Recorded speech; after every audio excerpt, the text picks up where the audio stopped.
Conversing is produced and distributed in partnership with Comet Magazine and Fuller Seminary. I'm Mark Labberton. Welcome to Conversing. In between my longer conversations with people who fascinate and inspire and challenge me, I share a short personal reflection, a focused episode that brings you the ideas, stories, questions, ponderings, and perspectives that animate Conversing and give voice to the purpose and heart of the show. Thanks for listening with me.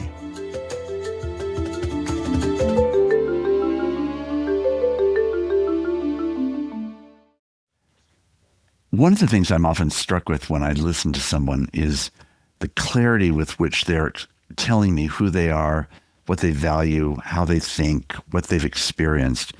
And in the context of that, I want to lean toward that because I do have an appetite for a desire to understand and receive all that they're giving. But one of the things that has also come up, and it does regularly, is I am not them. This is their experience, and I am sitting here in my body and my experience, and the two things may have shared overlapping concerns, but actually deep differentiation at the same time. That's part of the gift of listening, is not just looking for the similarities. Tell me all the ways that we're alike. That can be fun and enjoyable, of course.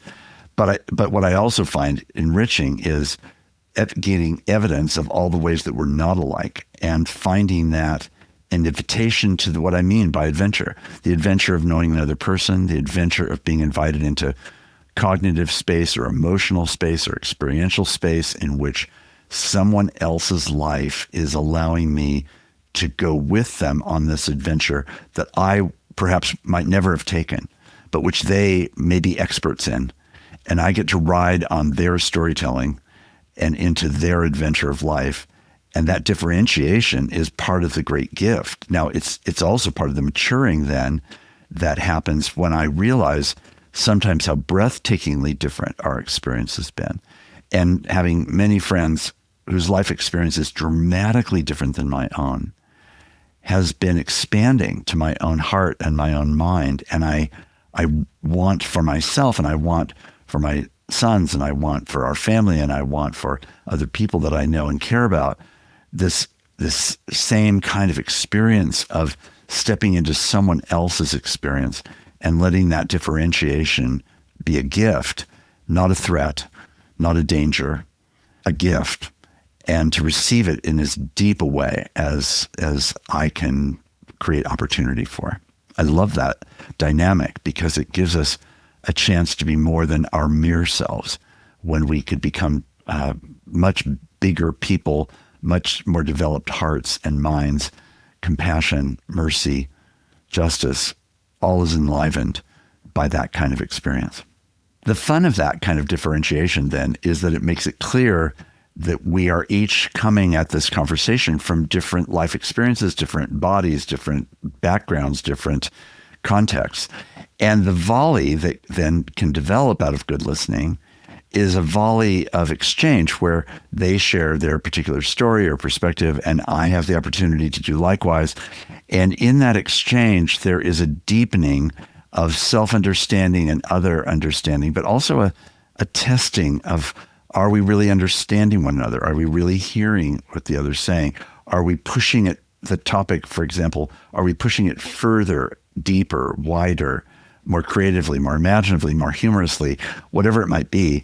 But that volleying experience of the back and forth between two conversation partners is something that I find really enlivening and continues to be part of the wonder to me of listening, because so often by listening, the volleys that follow are really different than by presuming. And often listening is the antidote to presuming. If I listen well, then the lack of my own presumption is going to increase because I'm given plenty of data points from really actually hearing what they are saying, not presuming that I know what they're going to say. Sometimes listening is just an excuse for being quiet while we develop our own lines that we're preparing to say to the other person.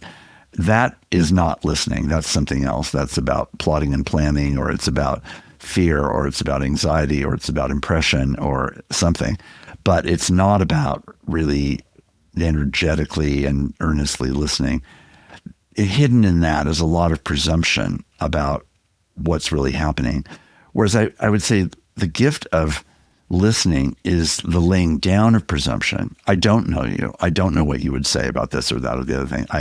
I don't understand how you have experienced life. I don't share in that emotional moment. I don't have that same vocabulary. I don't have that same life experience. So if I lay that down and say, I really come as a genuine listener, learner to you, then I'm delighted by what I discover. And so often it is utterly different than my presumption might have imagined. So, sometimes internally, sometimes externally, I have exposed my presumption in ways that I have found embarrassing and regretful. I can think of times when I've gotten caught in my thought that I knew somebody in a way that I simply did not know. And what I've said or what I've presumed about them was just wrong. And by the way I asked the question or made the statement, it was clear that I had my own little perception going on, which they were thankfully ready and willing and able to call me on.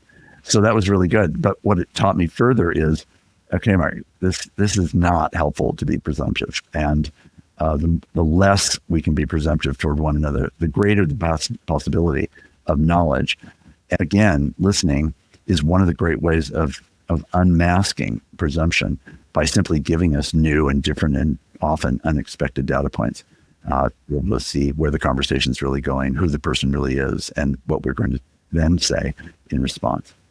It's understandable that in training that goes on around communication, that it is clearly important to respond to what someone has said to you, to reflect that you've really heard them and understood what they're saying.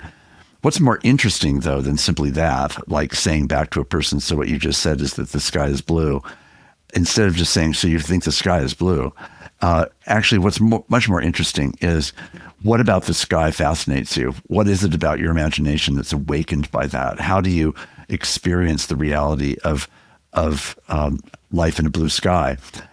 I say that just as a crude analogy to say it's the genuine depth of the volley back and forth that says, I actually really heard you, I've absorbed it, and I'm making a full-on response back that reflects that I take you and whatever you've just said seriously, which could mean to say with uproarious laughter, or it could be with comments or questions or other things that demonstrate that I haven't just heard words, but in a self-differentiated way, I'm bringing back to you who I am by how I'm responding to whatever it is that you may have said.